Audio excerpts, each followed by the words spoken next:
So everything we've been discussing in this, both Physics 1 and Physics 2 up until this point, are based on discoveries that were made up until about the year 1900.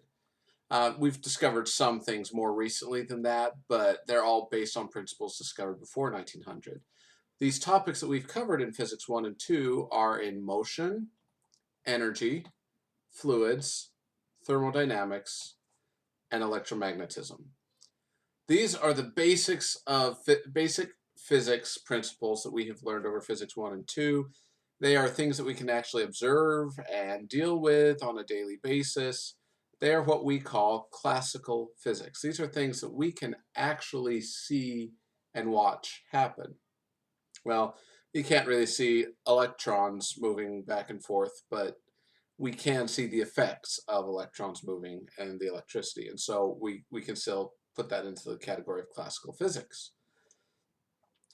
But starting in about 1900, discoveries started being made on a much larger cosmic scale, as well as on a smaller atomic scale.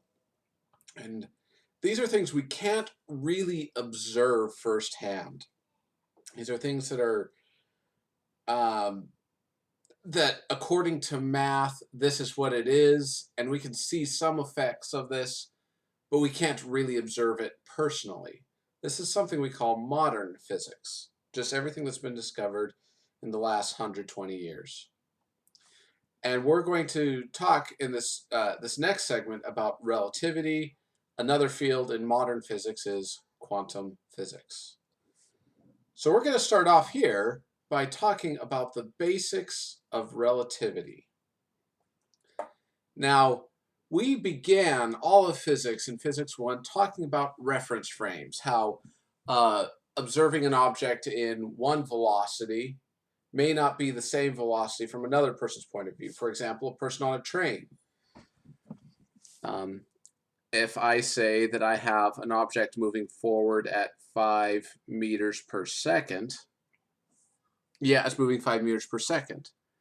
But if I put that object on a train, that's moving 70 meters per second. That's pretty quick. That's about 140 miles an hour, somewhere around there. Then the total velocity would be 75 meters per second. So the question was, who was right, who is wrong? Well, the answer is they're both right. It depends on your reference frame. What point of view are you seeing things? So here we need to talk about an inertial reference frame. An inertial reference frame is one in which Newton's first law is valid. In other words, an object in motion stays in motion unless there is a force acting on it. If there's a force acting on it, its motion had better change. If there is no force on it, that motion had better not change. So, for example, we have considered, say, throwing a ball forward at this velocity, 5 meters per second, whatever. You have that ball moving forward at 5 meters per second. If you ignore air resistance, that ball's going to keep going. However, we have to remember that we're standing on the Earth, and guess what the Earth is doing? The Earth is rotating. So the Earth itself cannot be considered an inertial reference frame because it itself is causing some changes. However, for a lot of classical physics, because we're dealing on such a small scale, relatively speaking, we can often treat the Earth as if it is an inertial reference frame. Why? Because we are moving the constant velocity with respect to the Earth. So the Earth is moving, we're moving right along with it, and so we're practically in the same reference frame as the Earth. Therefore, Newton's first law is valid. Once we start getting, say, outside of the Earth and doing things out there, no longer can things be considered within an inertial reference frame. Now, here is the basic principle of relativity according to Galileo and Isaac Newton. the basic laws of physics are the same in all inertial reference frames. For example, you have a car here on the left, and you drop something out of the car. Well, that object just falls. And you as the driver, would see this object fall directly down. However, if you were driving in a car, sorry, if somebody else were driving in a car and you were observing on the side of the road, the car would be moving. You wouldn't see that object moving down because it would have some forward velocity. And then because of gravity, it would still have that forward velocity, but then it would also have some y component to your velocity. And thus, it would be moving down at an angle like this. But according to Galileo and Isaac Newton, the basic laws of physics are still the same. Within the reference frame of the car, you're just talking about an object falling straight down, so there is no x component to solve for.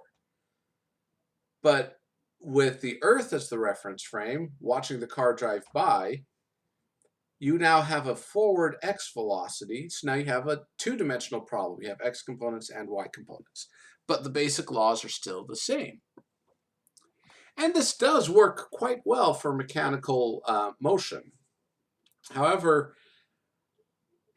when James Maxwell came out with Maxwell's equations, we discovered something really weird. He showed that the speed of light is 3 times 10 to the 8th meters per second. It was observed at 3 times 10 to the 8th meters per second. Then some people said, well, what if the object emitting the light is moving 0.1 times 10 to the 8th meters per second? Would that make the speed of light 3.1 times 10 to the 8th meters per second? And they did a test.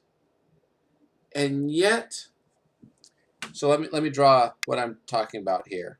Here's your laser emitting light at 3 times 10 to the 8th meters per second. And if I say that the laser itself is moving at 0.1 times 10 to the 8th meters per second, it should be an 8, then your total velocity should be 3.1 times 10 to the 8th meters per second, right? That's what it would have been under Galilean and Newtonian relativity.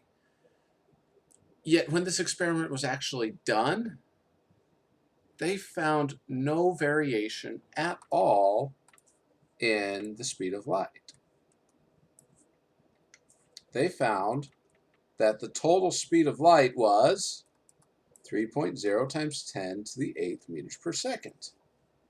And so they tried it the other way. What if we move the laser in the opposite direction, move the laser backwards? And that should be 3 minus 0.1 times 10 to the 8th, which would be 2.9 times 10 to the 8th. Well, they still got the speed of light was 3 times 10 to the 8th. Weird. What explains this?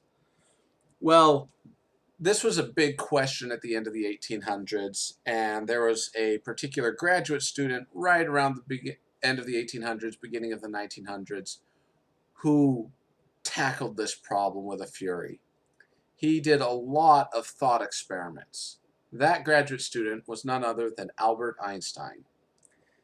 Albert Einstein said, in order to best understand this, we need a couple of ground rules.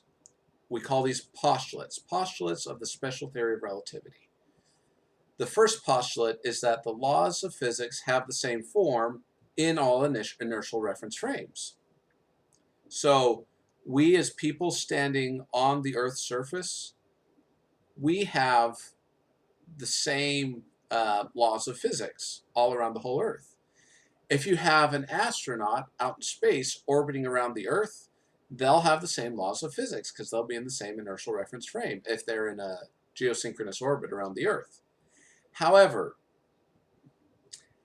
if this astronaut starts orbiting closer and closer to the speed of light, it is now in a completely different reference frame than the Earth, and so the laws of physics change.